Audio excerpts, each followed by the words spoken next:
Welcome back to Your Voice First. Today we're going to show you how to design for voice user interfaces using Amazon Alexa's recommended template of situational design. Unlike in the past, like for web and mobile when you used a lot of flow charts to describe how users are going to go between different stages, with voice you're going to decide frame design is what you're going to leverage. Let's get started. The first place you'll head to is going to be the Alexa Cookbook on Github. Github might be a scary tool for people who are designers, but if you scroll down on this situational design page, you'll see that there's actually PDF versions of this available, which means you can take a look at it real quick without actually having to do anything. And you can see in here we have a dialogue worksheet. We've got topic and cell designs with example utterances and notes.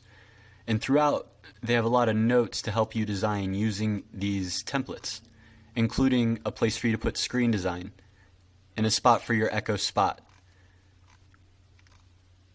So, once you take a look and you decide, okay, well, how do I modify this? They have free templates in Adobe XD. Now you might be thinking, okay, the Adobe Cloud Suite generally charges. Adobe XD is a free design tool. All right, next step, head over to Adobe to download that. Run a quick Google search for Adobe XD and you'll see Adobe XD free. Looks like a laughing face. And then you can download it. Download it for your operating system. Once you've installed Adobe XD, all you have to do is open up the quick start guide that they gave you on the GitHub page, and then you can start to navigate, explore, and edit. Simple commands with Adobe XD. If you press spacebar, you'll see your little mousey guy turn into a little handy guy. And then if you click and drag, you can pan around your design templates. If you hold Control and scroll, then you can actually zoom in on the individual elements, at which point you can modify the text and make it your own. So for this client, we are including the launch phrase, and then we walk through the start dialogue all the way through the entire conversation.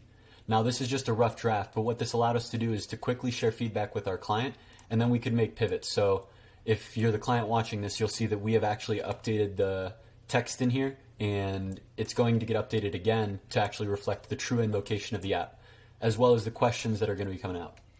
Now, so you got Control to scroll or to zoom, Control plus scroll, and then press the space bar to be able to pan. So then you can go down to the next element, and when you're finally done editing and you want to export, you just select the name, Control Shift E, and then that'll open up your export.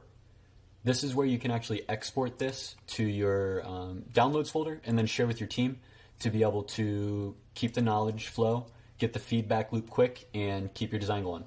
If you've got any more questions about using Adobe XD for situational design for voice applications, let us know in the comments below. Otherwise, thanks for tuning in. This was Your Voice First.